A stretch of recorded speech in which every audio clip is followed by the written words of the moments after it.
Hey, before we get into this video, I just want to ask you guys one small thing. In the comments section and on my Twitter, and as well as my Discord, I'm going to be having a question for you guys. I'd like you guys to answer. Yeah, you can answer that in the comments section, Discord, and on my Twitter. If you guys do that, I'd really appreciate it. Go check those out, and you get to see what the question is. Thanks for watching. Let's get on to the video. Hello everyone, welcome back to the channel, and today we're going over this article from the Express. Germany sends China $130 billion or euro bill for coronavirus damages, and Beijing isn't too happy about this. Now, as you know, coronavirus has been sweeping the world, infecting people. It's extremely infectious, but the majority of people that get it don't die unless you have, I'm not going over this. You already know about this. But yeah, 130 billion euros. We're gonna go over why China or why Germany is asking for this much, and will China actually give them this money? We're about to find out. Germany has rattled China after joining the UK, France, and the United States in a rare attack after Berlin called out Beijing's responsibility for the global pandemic and even issued a 30 billion euro invoice. Now, apparently, this is not Germany isn't alone on this. They're joining three of the main countries in the Western world, the three biggest countries, and yeah, I think this is good. I think if all four countries can pressure China enough, I think this could get done. If there's trade embargoes set in, if we just stop importing things from China, if all four of them do, because those are big economies. The U.S. is by far the biggest. The U.K., France, and Germany, they're in the top 10 somewhere. I'm pretty sure of that. So if those major economies like that, don't trade with China, that would seriously hurt them. And that's really the only way to get to China because they don't respond to much else. Germany has sparked outrage in China after a major newspaper put together a $30 billion euro invoice that Beijing, quote, owes. Berlin, following the impact of the coronavirus pandemic, Germany has followed France, the UK, and the US in directing its coronavirus anger at China, and rightfully so. It came from China, and they were the one. This is where it came from. China knew about this long before we did. Now, we heard about it in January, what's going on over there? But they knew about this in 2019, and they didn't say anything. They didn't warn the rest of the world, like, hey, there's a virus going around. It spreads pretty easily. Why? Just a heads up. This is how it spreads. This is what we know about it. If they would have done that at the beginning, no one would be hating on China the way they are right now. Okay, where was I? When the virus originated, and where it originated, recent attacks come amid findings that Beijing appeared to cover up the true scale of the crisis, as the source of the outbreak remains a mystery. I'm pretty sure we all know, the one guy ate a bat, and that's kind of how it started. At least that's from what I know of. I don't need to know that. And yeah, that's basically how it started. On Saturday, Donald Trump warned that China would face consequences if it was, quote, knowingly responsible for unleashing the coronavirus pandemic. And I think that's fair. If they knew about it, then yes, they should be punished.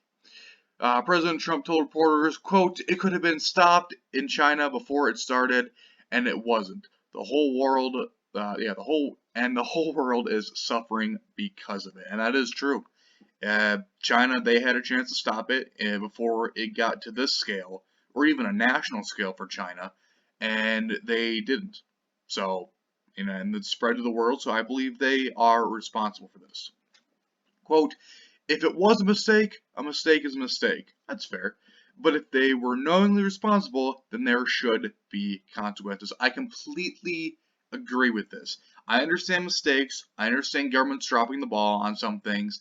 That makes sense. If they were to come out and say, we apologize, we thought it was not as big of a threat, and it turns out it was, and by the time we figured out it was a big threat, it was already too late. If they would come out and say that, there would be a lot less pushback. People would be like, okay, that makes sense. I get that. Neither we got all hit by the same thing. We didn't realize how bad it was until it was too late. If China would do that, there'd be a lot less criticism and a lot less hatred from other countries. I don't think hatred is the right word, actually. I think disdain, I think, is a better word to put it.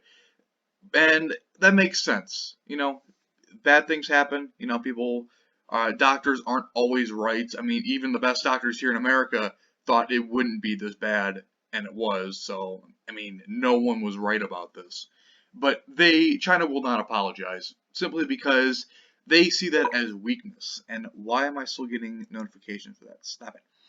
Uh, so I'm just going to close that out.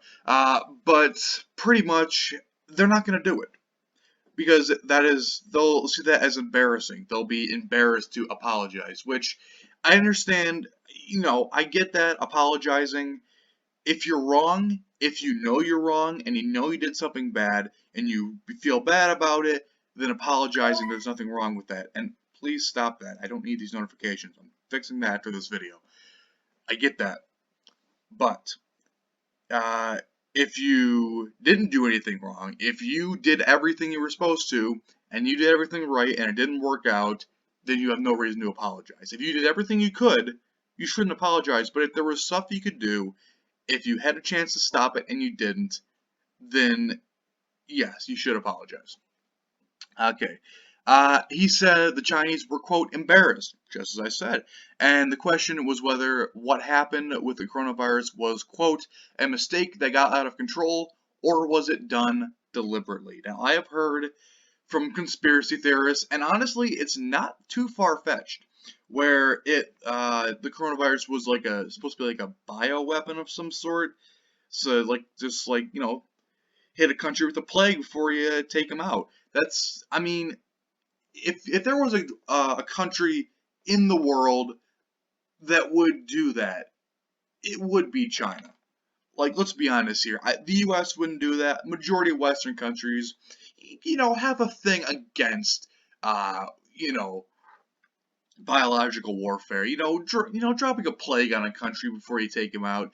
That's usually looked down upon here in Western countries, and especially here in America. But China, they don't play by the same rules in that department, and I don't think they would really have a problem, at least morally.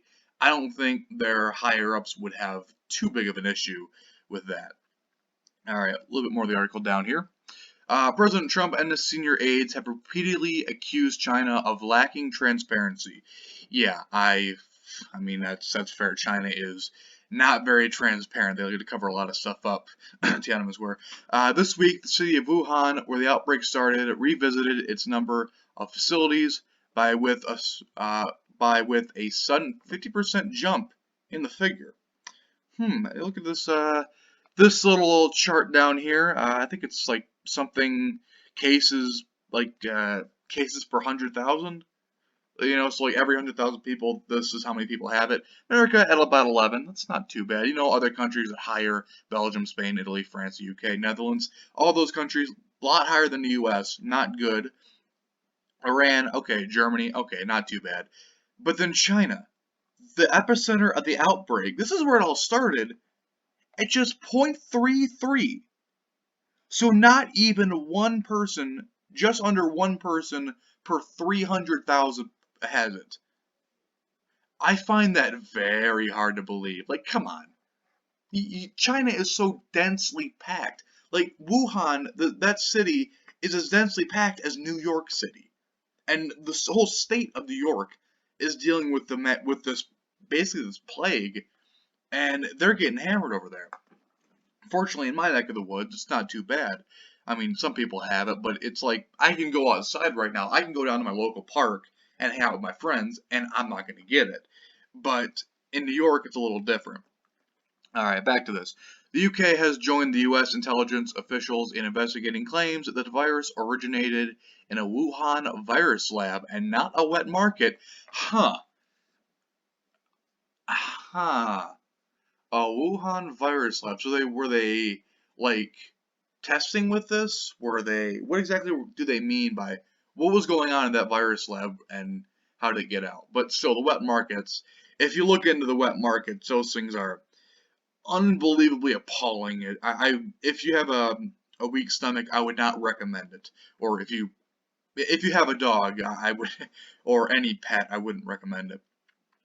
A bombshell op-ed this week in Germany's largest tabloid newspaper, Bild, Bild, I don't know how to pronounce that, joined the outrage by drawing up this. Is that estimated? Because estimated is spelled with an E, so I don't know if that's a typo. Maybe something's lost. I mean, this is I think this. I don't know, is this a German or English? I'm assuming English newspaper, so maybe they spell things differently over there. I'm not a genius in how the Brits spell stuff. Invoice for 149 billion euros, or yeah, that's euros or pounds? I don't know. I'm gonna get crap in the comment section for that. I know it, but yeah, that much money, a fair bit of cash. Let's go down here. The list includes a 27 billion euro. Yeah, I think that's euro. Charge for tourism revenue, up to 7.2 billion for the German film industry, €1 million an hour for German airline. I'm not even going to try to pronounce that, but this German airline company, and the 50 billion for German small businesses. That seems kind of reasonable, like honestly. The bid calculated this amount to 1,784. Excuse me. Believe that's euros. I'm pretty sure. Okay, this is pounds, right? This is pounds. Okay. 1,784 euros per person if Germany's GDP falls by 4.2% under the title of What China Owes Us. That seems fair. That's about what Trump's stimulus package here in the U.S. is. It's a little less, but it's still about that much. Which honestly, that's not too bad. I wouldn't mind getting $1,700. That wouldn't be too bad. I could use that. China responds by the claims of voicing it stirs up xenophobia and nationalism. Oh no, having pride in your country is so evil. It's not. God, okay, China is. I understand they're trying to play at Germany by nationalism because Germany and nationalism has a very bad. You think of something bad. I'm not going to say it on YouTube because I like this channel, and honestly, that's a bit of a low blow. Honestly, that's a low blow there by China, and I would expect nothing less because that's kind of what China's good at. They're really good at trying to make people uncomfortable with that. And no, calling the coronavirus the China virus, which I get it, but I don't think it is completely accurate. I think because China's a massive country, so many different groups of people. It's a big place. It's like if there was a virus in the U.S., you couldn't just call it the U.S. virus because the U.S. is a massive country. So I think it's better to call it the Wuhan virus. If you want to call it the China virus, go right ahead. I think we all know what we're talking about. But I think the Wuhan virus, because that's where it originated from. That's where a lot of people think of when they think of the coronavirus. I think that's a better, more descriptive way to put it. But I understand calling it the China virus, as Trump said a few times, or the coronavirus, whatever you want to call it. That nasty thing that you can't really say on YouTube because you'll get demonetized or something. But then again, I'm not making money on this channel, so can't demonetize what's not making money in the first place. Checkmate, YouTube. But yeah, that's basically the article. But I did want to go over one more thing. This guy's Twitter. This is a very, very great video from what I saw. It's basically goes over this.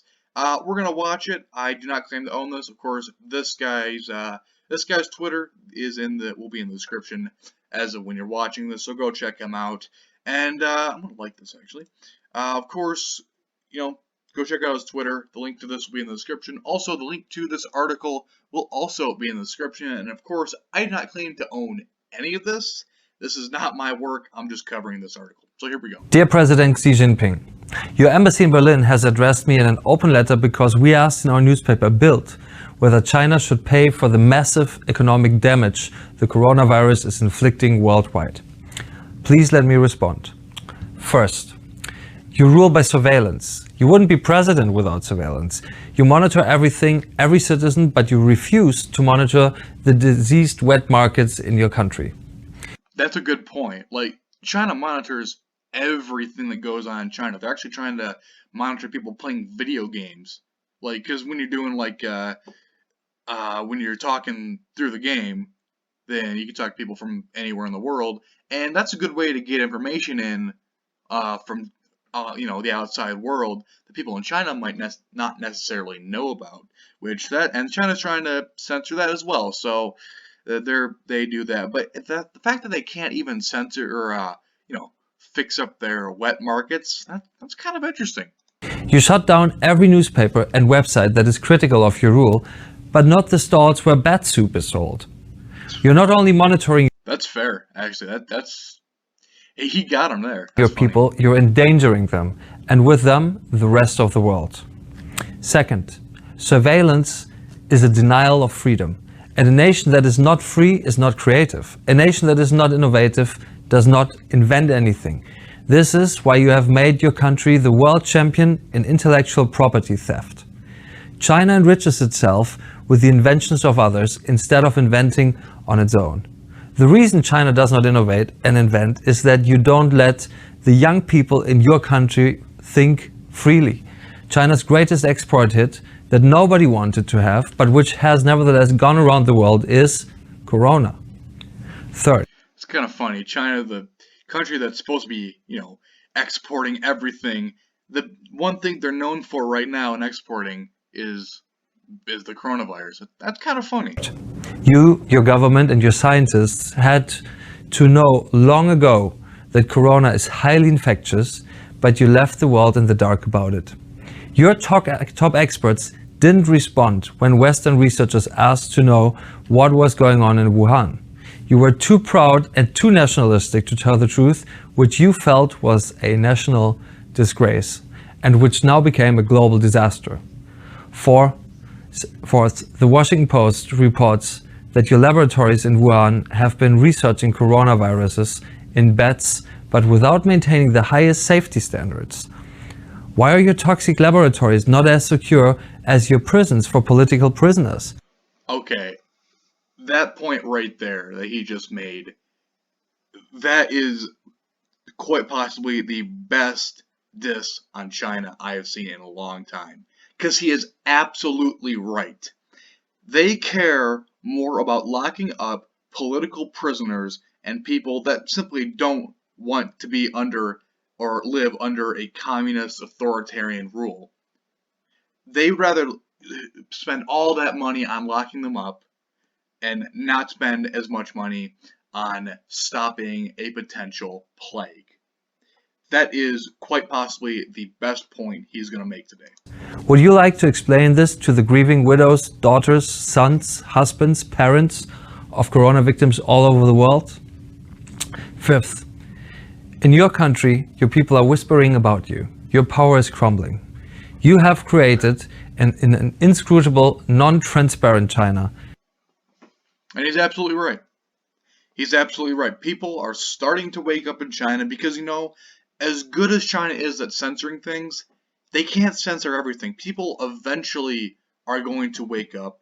People are eventually going to find out really what China does, what they're like, and figure out what's going on in the outside world, and they're not going to like it.